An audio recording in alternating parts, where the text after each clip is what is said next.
तो मैं अब आपको जो दिखाने जा रही हूँ वो आपको हैरान कर दे। 2014 के एक तूफान में हुमायूं के पहनावे से जुड़ा एक रोचक डिस्प्ले दिखाई देता है। हुमायूं टॉम्ब के निर्माण कंस्ट्रक्शंस की सारी डिटेल्स में जो कॉइन चलते थे वो सब यहाँ पे डिस्प्ले की खूबसूरती को दर्शाती है। ये जो आप देख सकते हैं सामने।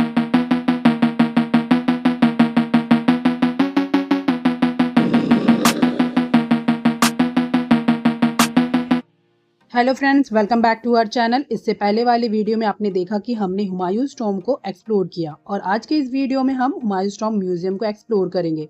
तो चलिए बिना टाइम वेस्ट किए वीडियो को शुरू करते हैं। हुमायूं टॉम्ब म्यूजियम की एंट्री फी, लोकेशन से जुड़ी सारी डिटेल्स आपको पिछले वाली वीडियो में मिल जाएगी, तो आप हमारे चैनल पर जाकर वो वीडियो देख सकते हैं। तो चलिए अब चलते हैं म्यूजियम के अंदर और देखते हैं यहाँ हिस्ट्री और कल्चर से जुड़ी क्या क्या इंटरेस्टिंग चीजें हैं। तो दोस्तों ये है इंडिया का पहला सनकेन म्यूजियम, जिसे अंडरग्राउंड बनाया गया। जमीन के 6 मीटर नीचे बना ये म्यूजियम को आगा खान ट्रस्ट फॉर कल्चर और ASI ने मिलकर बनाया। तो दोस्तों अंदर जाने के लिए अपनी टिकट को यहाँ पे स्कैन करना पड़ेगा। स्कैन करने के बाद आपको एंट्री मिल जाती है और एंट्री करने के बाद आपके पास जो टिकट है उसको संभाल के रखिएगा। और अंदर आते ही आपको ये क्राफ्ट शॉप मिल जाता है जहाँ पे आप कुछ शॉपिंग कर सकते हैं। तो दोस्तों इस म्यूजियम में आपको 500 से भी अधिक आर्टिफैक्ट्स देखने को मिलेगी। तो आगे चलते हैं, अंदर का व्यू कुछ इस तरीके से। और तो इस गैलरी में आप सामने की स्क्रीन पर चलती हुई सूफियाना कवाली देख सकते हैं और ठीक सामने ग्लास डिस्प्ले में पारंपरिक वाद्य, सितार और तबला सजे हुए हैं जो मुगल दौर की संगीत परंपरा की याद दिलाते हैं। और अब जैसे ही हम आगे बढ़ते हैं, यहाँ आपको हजरत निजामुद्दीन औलिया की बरकत की एक सुंदर रेप्लिका देखने को मिलती है, जिसे बहुत ही सुंदर तरीके से यहाँ रखा गया है। इसके आगे बढ़ते ही आपको मुगल शैली की शानदार छतरी कैनोपी देखने को मिलेगी। आप देख सकते हैं कि इनकी लकड़ी के पिलर और छत पर कितनी बारीकी से नक्काशी की गई है। ये महीन कारीगरी मुगल शिल्पकला की खूबसूरती को दर्शाती है। छत पे बना फ्लोरल पैटर्न बहुत ही सुंदर लग रहा है और चारों तरफ लगी जालियां मुगल वास्तुकला की पहचान को और उभारती है। यहीं पे आपको हजरत निजामुद्दीन औलिया की दरगाह के समय के साथ बदलते हुए चित्रों के और विवरणों के माध्यम से दिखाया गया है, जिससे पता चलता है कि ये पवित्र स्थान हर दौर में कैसे विकसित होता गया। साथ ही कुछ पुराने बर्तन और वस्तुएं भी दिखाए गए हैं जो उस समय के सूफी सिलसिले और जीवन शैली की झलक को दिखाते हैं। दीवारों पर लगी इन तस्वीरों को आप देख सकते हैं कि उस समय के लोग इबादत करते हुए सिर झुकाए हुए दिखाई दे रहे हैं। तो दोस्तों आगे बढ़ते ही सामने के डिस्प्ले में आप 64 खंबा देख सकते हैं। ये मुगल दौर की एक बहुत ही अद्भुत रचना है। व्हाइट मार्बल से बना ये 64 खंभों वाली इमारत उस समय की बेहतरीन इंजीनियरिंग और कारीगरी को दर्शाता है। इसे मुगल आमिर मिर्जा अजीज कोका ने बनवाया। तो इस डिस्प्ले में आपको मुगल कोका भाई का तलवार देखने के लिए मिलेगा। कोका भाई जो थे महान मुगल सम्राट अकबर के बेहद ही करीबी और विश्वसनीय आमिर थे। तो दोस्तों सामने की गैलरी में जो आप डिस्प्ले देख रहे हैं वो टॉम ऑफ अब्दुल रहीम खाने खाना का है। ये मकबरा उन्होंने अपनी पत्नी की याद में बनाया था। बाद में उनके मरने के बाद उन्हें भी वहीं दफना दिया गया। और इस टॉम का आर्किटेक्चर हुमायूं टॉम के आर्किटेक्चर से इंस्पायर है। तो दोस्तों अब्दुल रहीम खाने खाना सम्राट अकबर के नवरत्नों में से एक थे। हिंदी साहित्य में उनके रहीम के दोहे आज भी बहुत प्रसिद्ध हैं। तो दोस्तों आगे बढ़ते हैं। इस गैलरी में आपको मुगल काल के शस्त्र और शस्त्रागार देखने को मिलेंगे जो लगभग 16वीं 18वीं शताब्दी के हैं। ये वही हथियार और कवच है जो योद्धा युद्ध के दौरान पहनते थे। और यहाँ साथ में मुगल चित्रकला के साथ साथ ग्लास डिस्प्ले में आपको टूटे हुए बर्तन दिखाई देंगे जो उस समय के हैं। फिर हम आगे बढ़ते हैं और यहाँ पे हुमायूं के पहनावे से जुड़ा एक रोचक डिस्प्ले दिखाई देता है। इसमें बताया गया है कि वे हफ्ते के अलग अलग दिनों में किस रंग और शैली के कपड़े पहनते थे और इससे उनके व्यक्तित्व रुचियों के प्रति उनके विशेष लगाव के बारे में दिलचस्प जानकारी मिलती है। और साथ में आपको मैं ये भी बताना चाहूंगी जो हुमायूं थे उनको गणित, भूगोल और खगोलीय विज्ञान में बहुत रुचि थी। तो दोस्तों आगे बढ़ते हैं। आपको इस गैलरी में आपको बहादुर शाह जफर का सिंहासन देखने के लिए मिलेगा और पीछे जो डिस्प्ले चल रही है उसमें हुमायूं टॉम्ब को दिखाया जा रहा है। आप देख सकते हैं बहादुर शाह जफर का सिंहासन। तो दोस्तों यहाँ पे मुगल बादशाह का पूरा फैमिली ट्री को दिखाया गया है और उसके शासनकाल में जो जो कॉइन चलते थे वो सब यहाँ पे डिस्प्ले में लगाया गया है।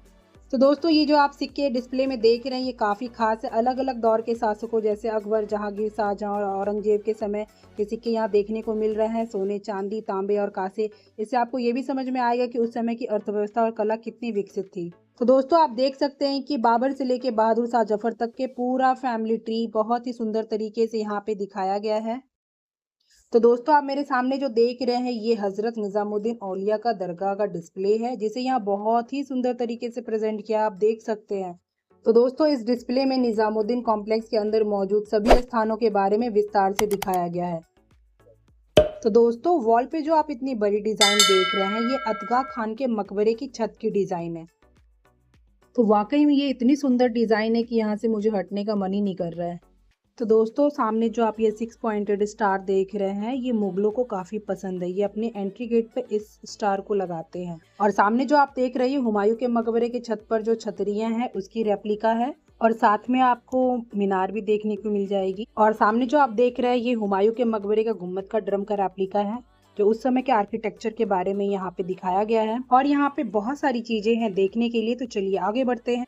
तो दोस्तों आप मेरे सामने जो देख रहे हैं ये मुगल आर्किटेक्चर का एक बहुत ही इंपॉर्टेंट हिस्सा है, जिसे फिनियल या कलश कहते हैं। ये फिनियल सिर्फ सजावट के लिए नहीं होते हैं, बल्कि ये एक तरह से इमारत की शान और उसके पवित्र होने के लिए माना जाता है। दोस्तों ये जो आप देख रहे हैं ये रेप्लिका है, लेकिन इस म्यूजियम में हुमायूं टॉम्ब का असली फिनियल भी रखा गया है, जो असली सोने की है।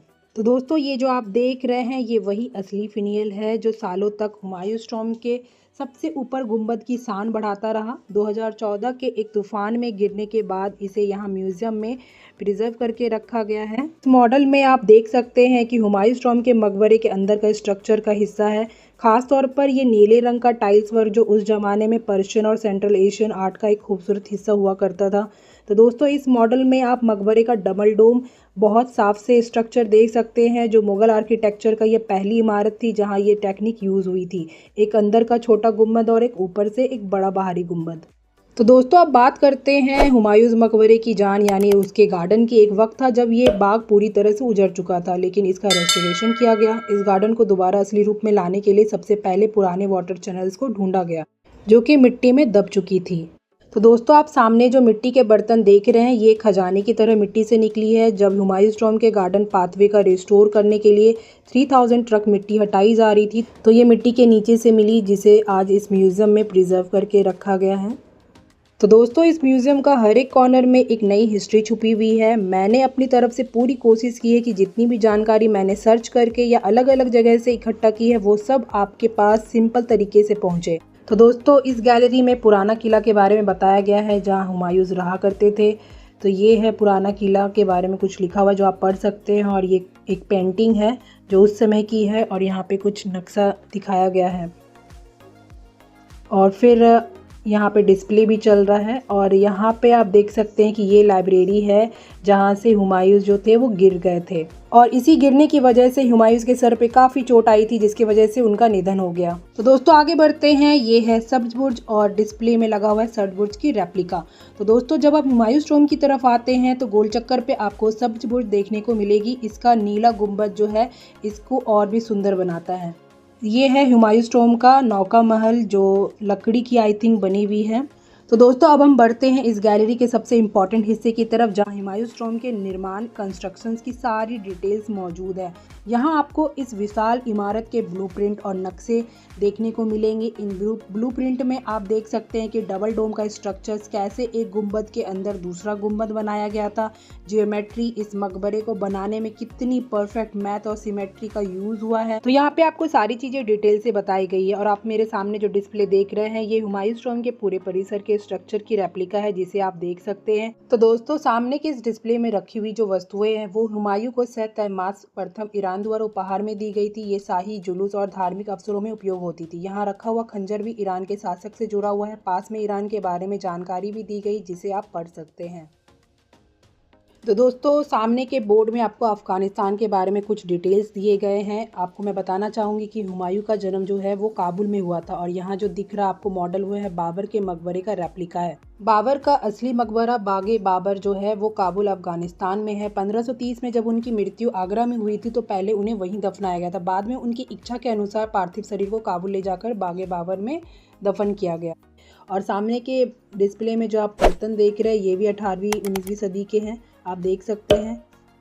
तो दोस्तों सामने के डिस्प्ले में आप जो देख रहे हैं ये एक हेलमेट है, जो उस समय के 16वीं शताब्दी के हैं।